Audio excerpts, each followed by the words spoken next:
hoaxes. I hate hoaxes. I hate hoaxes. I hate hoaxes. Look, why? But here's my point. Why would you give it? Why would you give it breasts? Because it's a shitty suit. Look at the bottom of his feet. It's so obviously shoes. Look at his fake ass. The whole thing is stupid. You're just sitting here looking at this footage going, for so long. Why do you hate the Paris and Gimlin footage? Because first of all, look at how little its legs are. Little skinny ass fucking stupid legs. That is not carrying an enormous animal around the woods forever and ever like that. Is how angry you are at this. Because I hate hoaxes. Anatomically. First of all, right. let's go talk back about again. Roger Patterson, the guy who wrote this, is a con man, a known con man, the guy who shot it, went to jail for writing a bad check to pay for the very camera they used to film Bigfoot. I mean, he was a known con man. I hate hoaxes. I hate hoaxes. I hate hoaxes. I hate hoaxes. John Razimus here with Hoax Hunter, Pyramidal, Occult Unmasked, and Occult Research.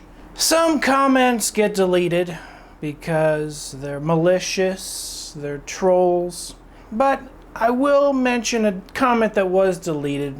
Probably had a lot of expletives in it or some false accusation, so it got deleted. But in that comment, it said, "You obviously believe John Titor is a time traveler because of how much time you've spent on it." And I could understand that angle of someone thinking that, but that's not the case at all. And I remember early in my investigation, back in 2004, a lot of people said, "Why are you so angry about it?" Those exact words were repeated on that episode of the Joe Rogan Experience, as you just heard. That is not carrying an enormous animal around the woods forever and ever like that. Is how angry you are at this. Because I hate hoaxes. I 100% agree with Joe Rogan concerning hoaxes. Joe Rogan hates hoaxes. I hate hoaxes too.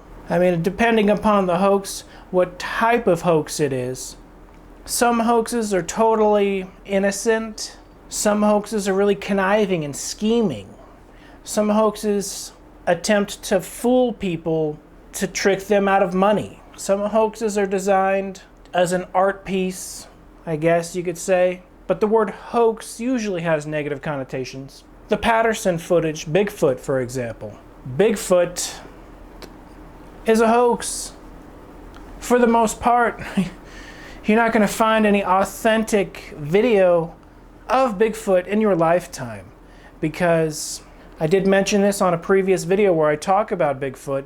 Bigfoot, if it exists, and that's a big if, it's possibly a spirit entity, similar to a ghost. So people might see a creature and say, "Oh my gosh," and they can never film it, and that creature might be in another dimension. Perhaps there's a window where they could see it for a few seconds, similar to ghosts. Other than that, I don't believe Bigfoot exists. Bigfoot aside, I do not believe John Titor is a time traveler. I've always from day one known it was a hoax, and always from day one knew time travel is impossible. I know for a fact time travel is not possible to the past as a mortal human. I've personally seen 0 examples of humans traveling to the past. It's never happened. The fact that the trend of watching old movies and looking through old photographs and old paintings to try to find proof of time travel is a complete joke. Even the CEO of Apple told everyone, "Oh my gosh, look at this Apple iPhone in this old Renaissance painting."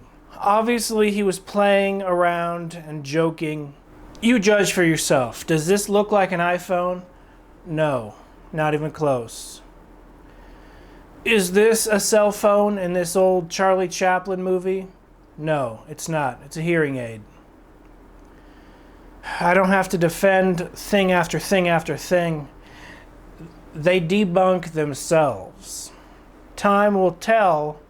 None of these cases are legitimate. They're all people scouring for something that's not there. Why do I hate hoaxes? And in a future episode, I'm going to detail why I believe time travel is not possible. but this episode is why I hate hoaxes. I hate malicious con artists that con people, trick them, scam them, lie, cheat, and steal. First of all, let's go talk back about again. Roger Patterson, the guy who wrote this, is a con man, a known con man. The guy who shot it went to jail for writing a bad check to pay for the very camera they used to film Bigfoot. I mean, he was a known con man. It's the same reason I don't like when I see injustices. It's just part of my personality. For example, I was at a McDonald's in Phoenix, Arizona, and I stopped there to use the restroom. There's a big sign on the men's restroom that said customers only, and there's a big lock on the door. The women's bathroom had no sign and had no lock. Women were going in and out, and I tried to find the manager, but there was no manager to be found. I wanted to relay a message to them that it's illegal to discriminate against one sex by putting a lock on the male bathroom door and not having a lock on the female bathroom door. It's extremely against the law.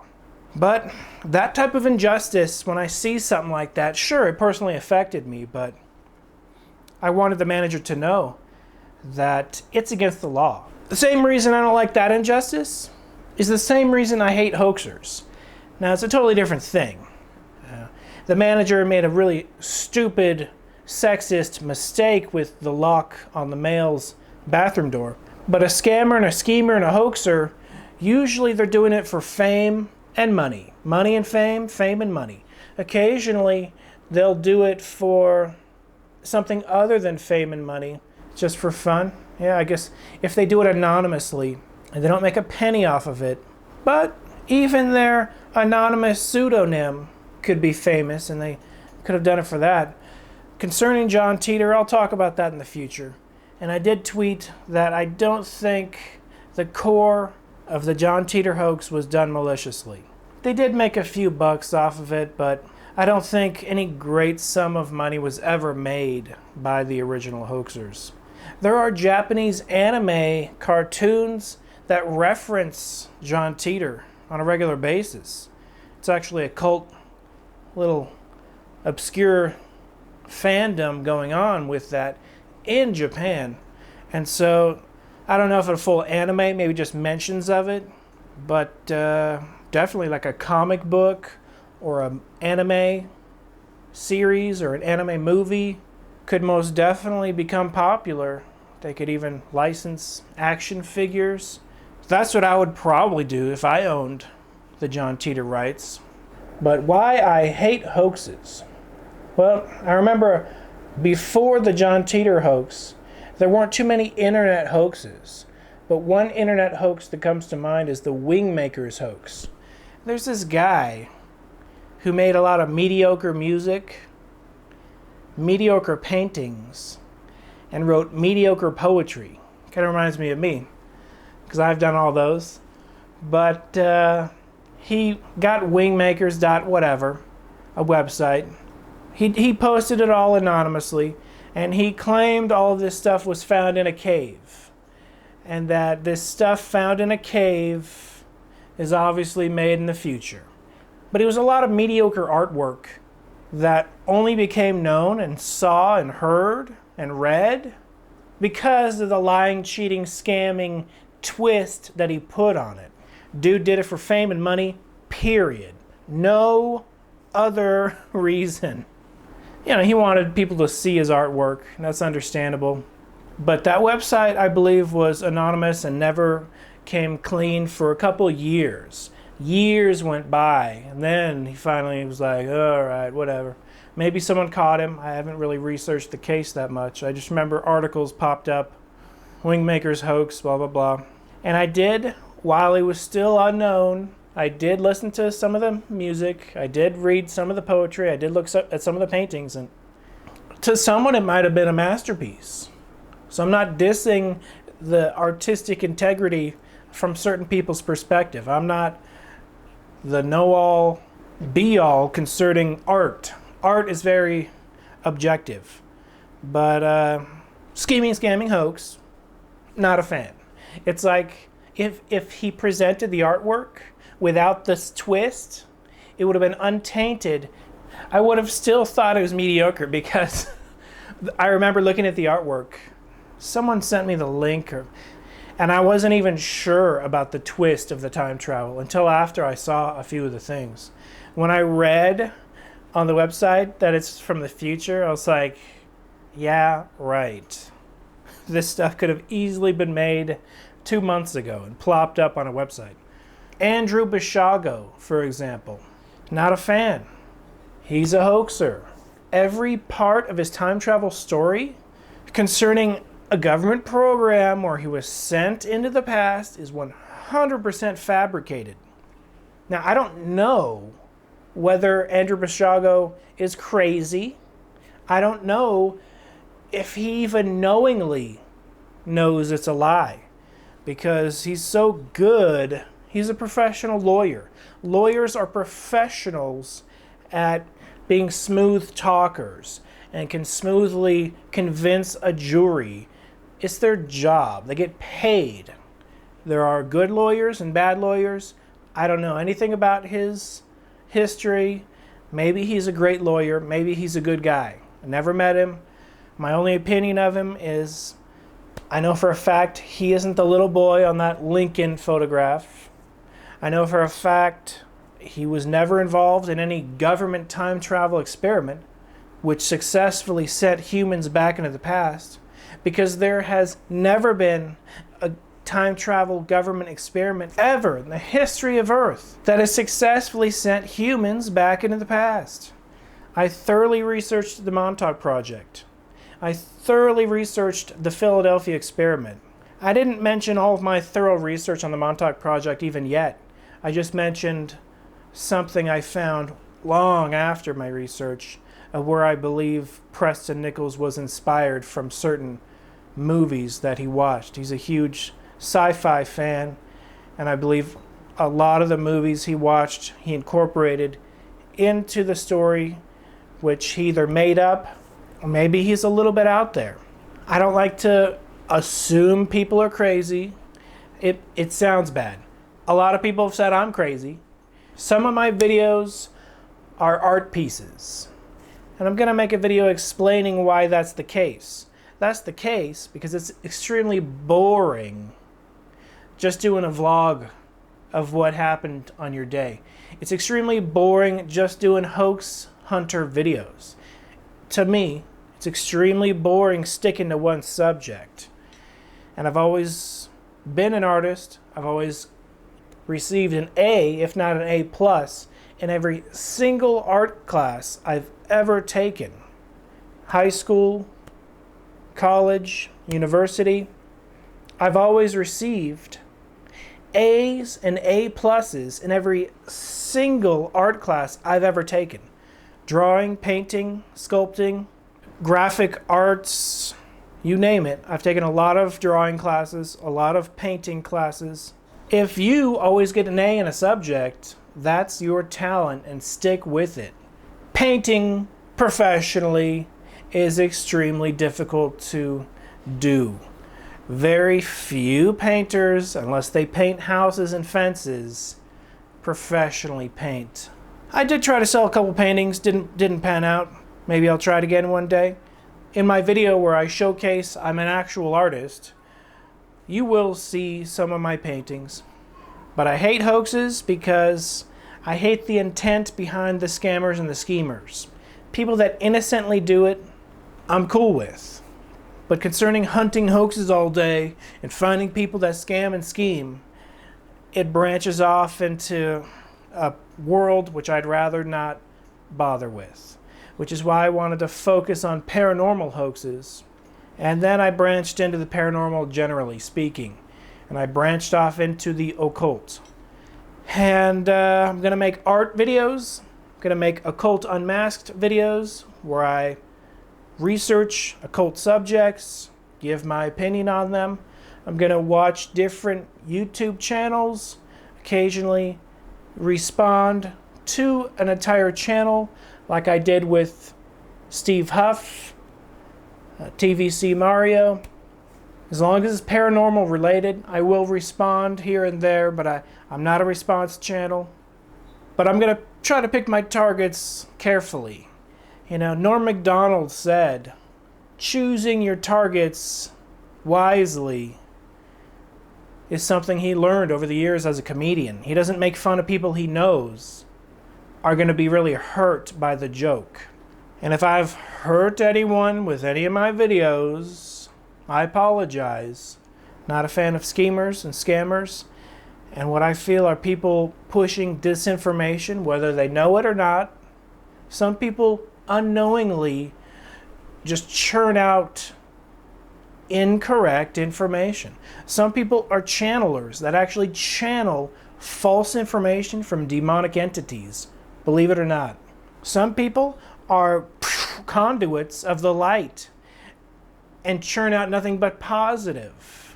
And a lot of people claim TVC Mario was one of those people. But obviously that's not the case, because he goes against many principles of goodness concerning assuming someone's going to hell the day they die or the day after they die. I was actually planning on making a Prince video about 1 month before Prince died. Here's a tweet I tweeted Prince 1 month before he died or so. You can see the date right here. I wanted to do an entire episode on Prince's Black Album, proving that he's a good person.